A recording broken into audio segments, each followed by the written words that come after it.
Hello, what's up mga tol? Junior Venture. Nagbabalik. Dito na nga pala ako sa bahay mga tol. Pinakawalan na ako ng doktor.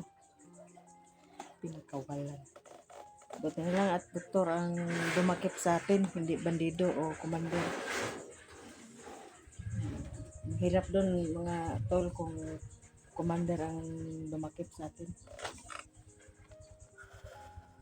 Ito tol, update sa aking kalusugan ay okay naman na. Sumasakit pa yung tiyan ko pero hindi na masyado. Hindi na ako yung H. pylori po kasi is LBM po siya na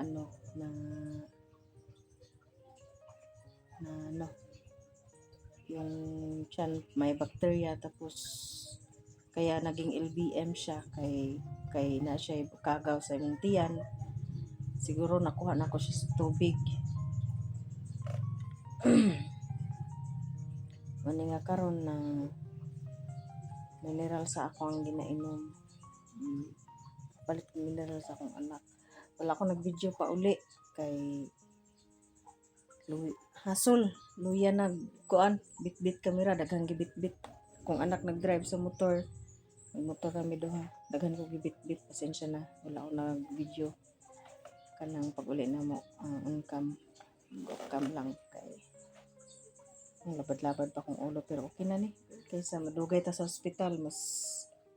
Mas madugay kung madugay mo sa ospital mas delikado kay nakita dito nga bandido isa ka buok. Wala ko kabalo isa ra ba to siya or daghan ba siya, daghan ba sila siya.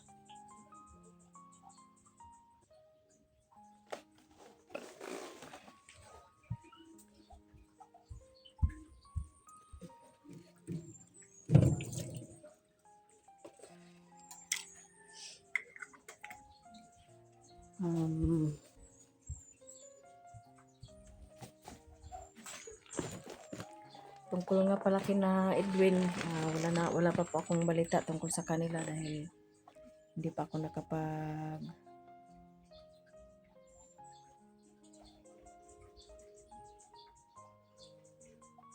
naka-online kay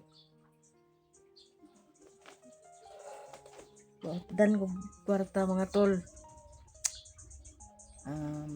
Dan ko kwarta sa tinood lang kay grabe resita pati mga mahala nga karon paggawas na mo ganina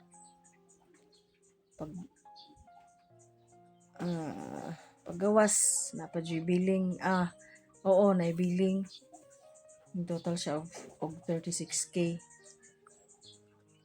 Okay ra na kuan ra nako ang naubos jud ang ako ang pondo o pero ang 36k dili na siya as in 36k jud akong nabayaran. Nalesan pa na siya kay duol man og mga gagmay hinabang sa kilid-kilid. Tapos na feel healthy okay na gamay ra mong na kuan niya. Karon paggawas na namo na ay resita nga perting pagkadaghan na sa tinuod lang wala pa jud na ako napalit kay wala na ko'y kwarta. Sabi na kung paliton ako siya wala na jud mi pang allowance sulod sa isa ka semana. Ay dara mga tuling adto ning hapit ni og butika akong gipatutal daan kung pila ang moabot sa isa ka kuan daraon ang akong reseta. Akong gipatutal daan sa tindera maabot siya og 1,960 and then wala na ko'y money, wala na ko'y kwarta. So far wala naman sakit, wala naman ko naga-LBM. Mga kuan lang siguro is herbal na lang ko para wala may unta to gamay-gamay ra siya kay mapalit na ako dako man siya. Ipalit lang ko, gigo lang yun ako pang 2 days na konsumo. Nga makakuan ko. Ang the rest, wala na makoy pang allowance food kung akong huruton akong palit. Di, may giingon na laban lang, mag-herbal na lang sa ko. Mga tol, shout out nga pala sa mga solid viewers, solid followers ko. Nung nakaraang live, may mga nakikita akong bagong nag-comment. Sino ba yun? Hindi ko na maalala yun. Ang nalala ko lang si Ray Bugarin. Si Ray Bugarin, shout out po. God bless. Maraming salamat po sa walang sawang pagsuporta. At kahit hindi po ako masyadong nakakapag-upload, andyan po pa rin kayo. At sa mga nag-comment nung mga panahon nag-live ako, God bless po sa lahat. Hindi ko kayo maalala sa ngayon. Titingnan ko na lang yun, yung live ko. Sa susunod na video ko, shout out ko kayo. Mga tol nga pala, huwag kayo mag-alala dahil dito sa bahay ko, yung pinto, yung mga bintana at saka yung pinto doon. Linagyan ko ng orasyon na malabong makapasok ang mga bandido at sinakasirado yun palagi. Ang anak ko doong babae natutulog at saka anak ko dyan lalaki naglalaro ng cellphone niya kasi yung anak kong babae na pagod siya doon sa sa kalalakad ng mga inaasikaso niya yung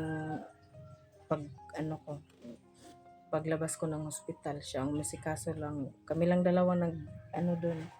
Yung yung mama ko nag-visit doon. Di naman pwedeng magtagal dahil medyo matanda na si mama.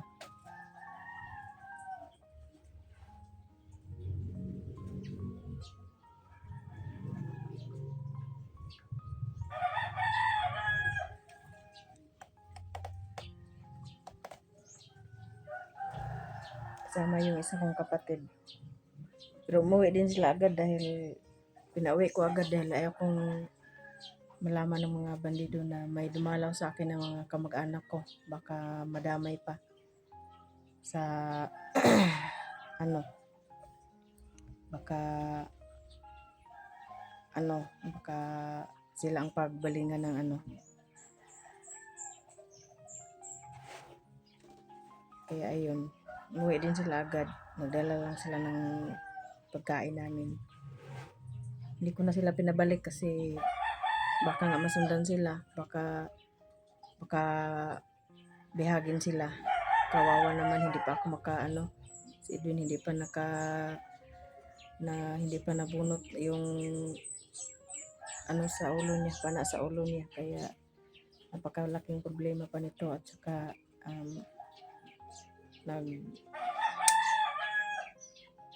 ako sa doktor. Itong araw akong pinapa-rest. Hindi ako maka-alis ng bahay. Dahil pinagpapahinga ako ng 7 araw. Pero hindi ko na lang siguro paabutin ng 7 araw. Kung kailangan ng bumalik ng bundok, babalik agad ako. Pero sa ngayon, magpapahinga lang po ako dahil hindi pa po talaga fully recovered yung tiyan ko. Mahirap na pag nandun ako sa bundok, tas bumalik yung yung tiyan ko na mahirap na bumalik na naman dito. Tapos pupunta naman ng hospital. Kaya yun, dito na muna ako sa bahay. Mamaya, bukas na lang ako maglilinis mga tol dahil sobrang napakakalat na ng bahay at kita nyo yan, makalat. Masakit sa ulo yung kalat, pero di naman tayo pwedeng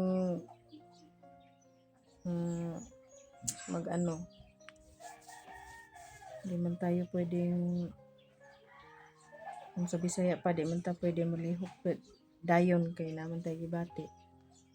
Kaya pahinga na muna tayo. Hayaan na muna natin yung kalat. Siguro mamaya na pagising ng anak ko, ipapaligpit ko sa kanya na lang.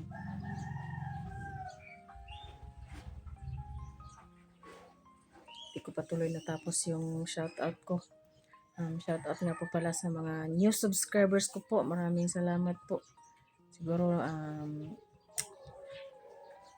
nag-subscribe sila nung nag-live ako dahil napansin ko tumaas yung ano ko.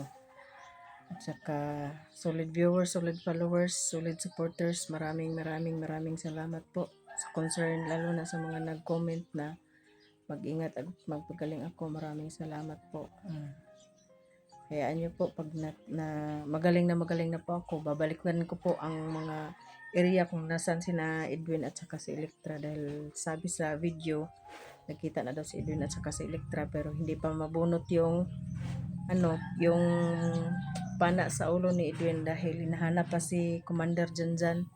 Si Commander Janjan lang ang may kapangyarihan na mabunot yung yung pana sa ulo ni Edwin. At sana kahit hindi ako makatulong sa paghahanap, makita nila si Commander Janjan. At saka papasalamat po ako sa mga tumulong mag-pray at tumulong na kumbinsihin si Commander Janjan na magpakabait, na magbagong buhay na. Kaya ayun, si Commander Janjan bumait at hinahanap niya ngayon si Edwin. Sa dalangan niya ang cellphone ni Edwin. Nagsisisi talaga si Janjan sa ginawa niya. Kaya ayun, hinahanap niya si Edwin. Naghanapan sila. At nakita ko rin sa video na in-upload ni Commander Janjan sa cellphone ni Edwin. Takot siya lumapit kay Electra. Nakita na ni Commander Janjan si Electra. Hindi lang niya malapitan si Electra, baka kasi patayin siya ni Electra. Ano na, nak?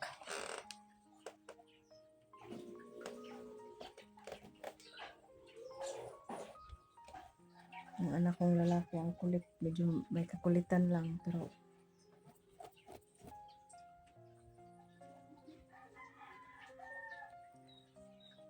nak, inom magod perminti og tubig, nak.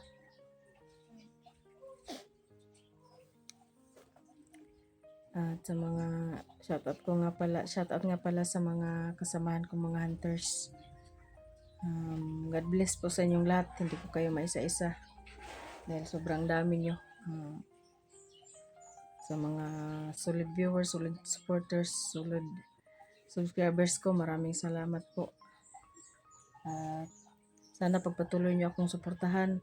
Kina Ma'am Edna Vargas, Ma'am Lorna Villa Gonzalo, Ma'am Jenny Santo Tome, hindi ko na nakikita pero okay lang.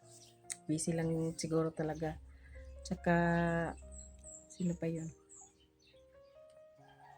Jinky Filon, Jinky Garcia, marami pa yan sila. Kaso lang, ngayon nandito na ako sa bahay. Titingnan ko kung yung mga nag-comment, isusulat ko talaga sa papel para ma-mention ko kayo lahat, ma-shoutout ko kayo lahat. God bless po. At saka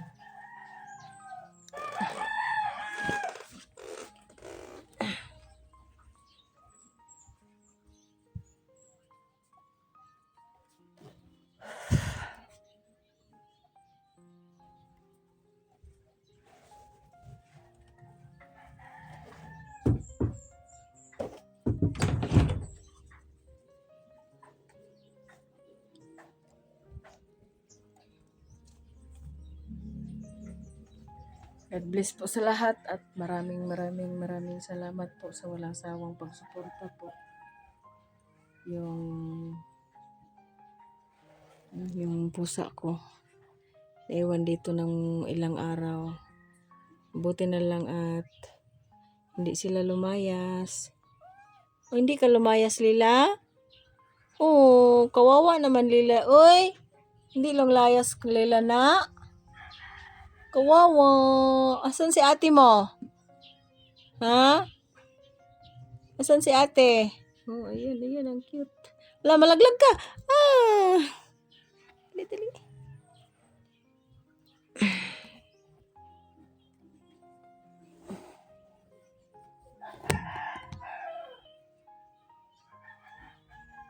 Ito lang buhay namin mga tol. Pag andito ako sa bahay, palaging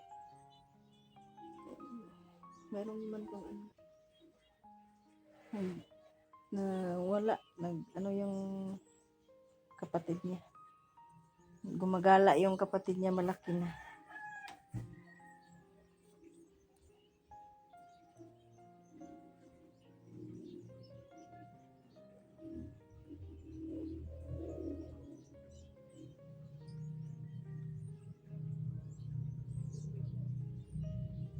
So, mga tol, update ko na lang kayo sa susunod o sa mga ilang araw po. Dahil magpapahinga na po ako.